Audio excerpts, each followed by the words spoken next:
Let's jump to this next story, my friends. We have this viral video. Take a look at this strange red celestial object. Ooh. You see this? Watch this. Watch this video. Listen to this. See, that's there. That's there. And that's not the sun. That can't be the sun because the sunset is over there. What? Hey, that's a planet. The sunset There's the sunset. is over there. Mommy, that's a planet. And the moon is up here. So that must be a planet. The moon is above us. Oh, I hate that song. Sound effect. Ugh. What could it possibly be, Ian? Balloon? A deep fake. A balloon? Could be. I mean, What do you think it is, Chrissy? I think it's our flat Earth showing. I think that is computer imposed generate. Look at the weird halo around it. I think a kid saw a little dot in the sky and thought it was a planet, and then they got the video and they edited it. I think it is the sunset. It's the sun. Oh, that's just the sun. Yes, there's a wildfire right now, and Haze from Canada is sweeping across the U.S., largely in the Midwest. I went out for ice cream, and What flavor? I saw it was a peanut butter sundae. Ooh. Yeah. Great. Basically just vanilla ice cream drenched in peanut butter. And I saw that, and I was like, that's really cool. And this is what happens. Do you guys ever hear the story about when the power went out in L.A., and then people started calling the police because of a strange object in the sky, and it was the Milky Way? yep. Well, here's the news. Here's the actual story. Take a look at this. A massive cloud of Saharan dust is about to sweep across the southeastern United States. Carried by powerful winds from the Sahara Desert, the world's largest hot desert, this dust plume has traveled thousands of miles across the Atlantic Ocean and is now closing in on states like Florida, Louisiana, Alabama, and Mississippi. Build that wall. Build that wall. The phenomenon, known as the Saharan air layer, forms when desert winds lift huge amounts of dust into the atmosphere, sometimes creating clouds up to 4 kilometers thick. Ooh. Wow. This isn't just any weather event. While it can pose serious health risks for people with asthma, allergies, or respiratory conditions, Hey, real quick, isn't AI video getting crazy? yeah, it also plays a complex role in the climate. The dust can reduce air quality and limit visibility, And lightning strikes too? but it can also help suppress can't it hurricanes do? by stabilizing the atmosphere. Friction in the air. And Static while the skies electricity. may turn hazy, they'll likely deliver spectacular sunrises and sunsets, glowing orange and red through the dust-filled air. Okay, that's the point. Anyway, so pay attention because reportedly in the next week or so, there's going to be, the wildfires are still going, there's going to be dust storms, and people are going to think the sun is a planet. I can't wait to hear all of the stupid on the internet. I'm just glad that Saharan sand is finally going to make its way back into the ocean since the last flood. Ian, the flood. Saharan air dust thing happens all the time. Yeah, it's like I the think Earth we is should, combing it back into build the a wall, make Yeah. the dust pay for it. Yeah, I like that. Build the wall, make the Maybe- African dust pay for it. Maybe there's a lot of gold in the African dust. Oh, start mining the air, You see, that's right. panning for gold. Spray water up there to get it dense, get it thicken, and then just hit it with a laser to make the metals fall off. No. We also had that geostorm the other day, which apparently is ongoing and intensifying, and I've noticed nothing. It's been rather mundane. It was very hot today. It was 85 degrees. It was nice. Yeah. Summer like. Very beautiful. The chickens were hot out there. Yep. They were panting. I'm constantly thinking, not constantly, but I've often think about how do we get all that sand in the Sahara back into the ocean? Because as far as I can tell, it's ocean sand that flooded up onto the continent 12,800 years Why do ago. you want to do Shovels. that? So we can get down to the dirt underneath and start. Snowplows? Get a lot of Snowplow, kids with shovels. Or Hey, wind. but wait. What if we dumped all the sand into the Mediterranean and then created a large landmass, and then you'd have land instead of sea? New Then we Africa. could send the people in Gaza instead. I don't even. I'm Send the joking illegals about that. I'm there. going to go to hell. I was feel like I'm going to go to hell for joking about that. What's that? Send the illegals there. The sand island. I didn't say island. I said fill the whole Mediterranean with sand.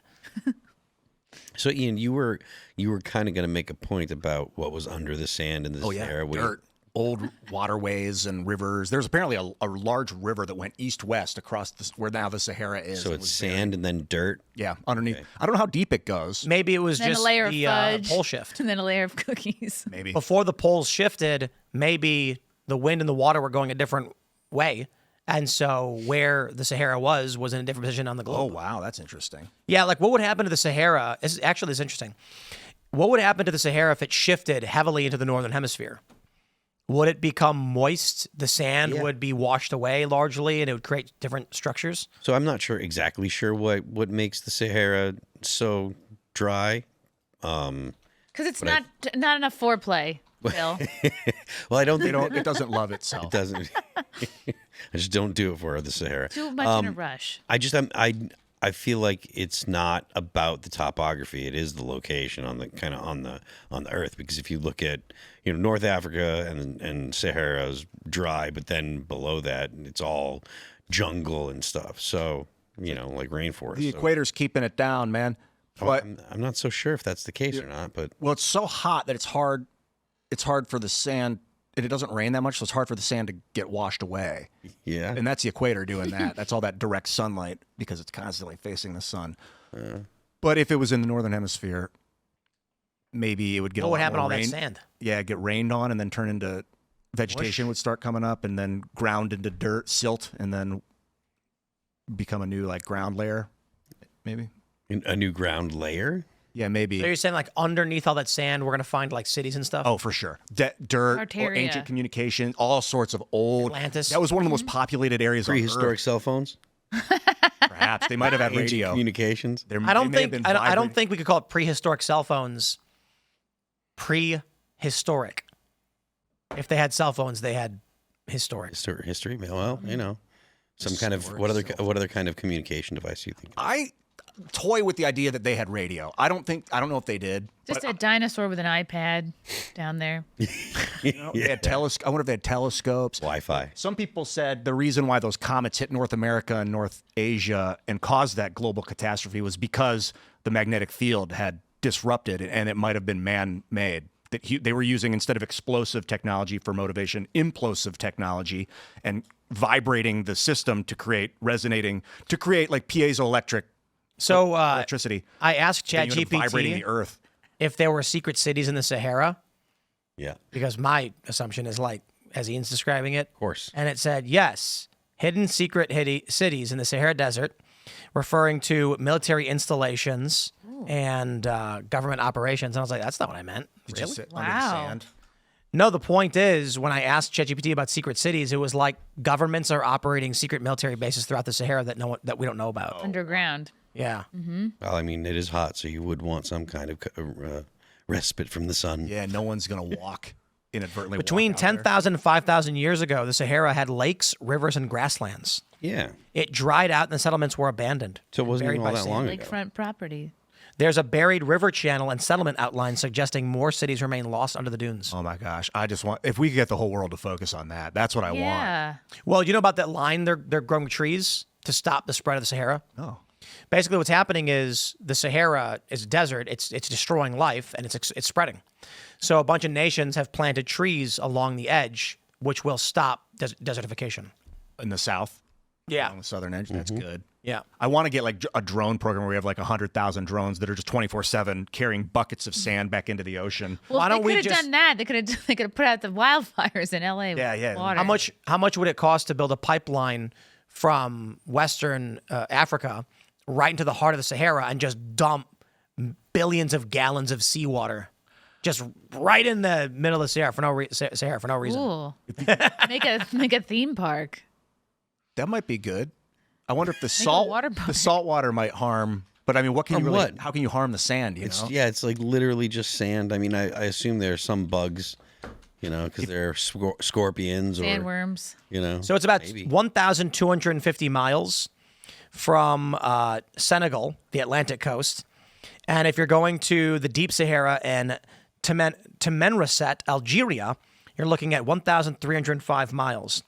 How much would it cost to build a pipeline that long to pump seawater into the Sahara? Or if you had a satellite that was geosynchronously right above an area, and then it was projecting an ionic field to produce rain clouds 60 to 120 billion dollars.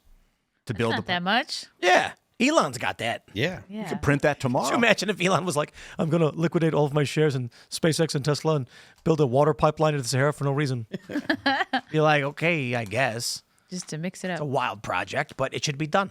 Yeah. Because it is populatable land too. It's not just like we'll find cool stuff. If there's really like riverways and grassland underneath. Like I said, I don't think that the it's a desert because of topography. So it's like that part of the world just doesn't get a lot. Okay. It has seashells in it. They found like remnants of ocean. Yeah. For $3 billion, they could dredge a canal. Ooh. That's the start. A big long canal. Just seawater flowing straight in, Maybe. right into the middle of the Sahara make for a no reason. beach. From where to where?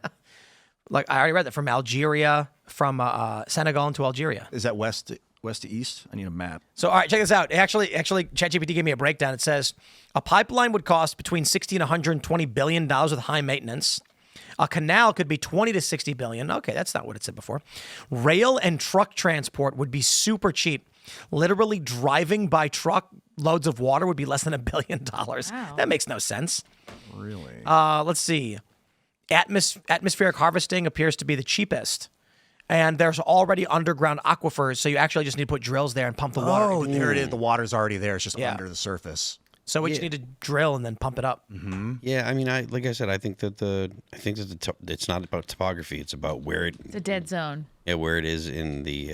What do you mean it's not about topography? What do you So there's no features on the African continent that's preventing water from getting to. You need mountains.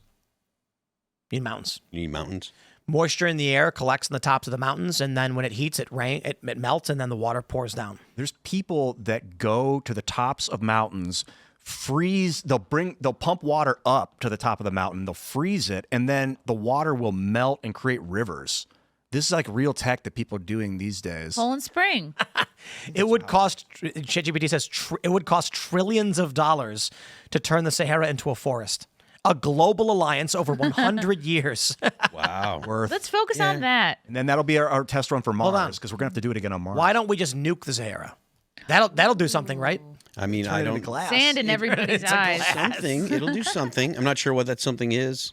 Make a lot of dust storms too. I think. Yeah, I mean, we might end up with a lot of dust here, a lot of radioactive dust. Terraform the Sahara. Final answer. I'd rather not drop nuclear Running in bombs on it. 2028. What? Elon should put people on a rocket, tell them they're going to Mars, but have them land in the Sahara.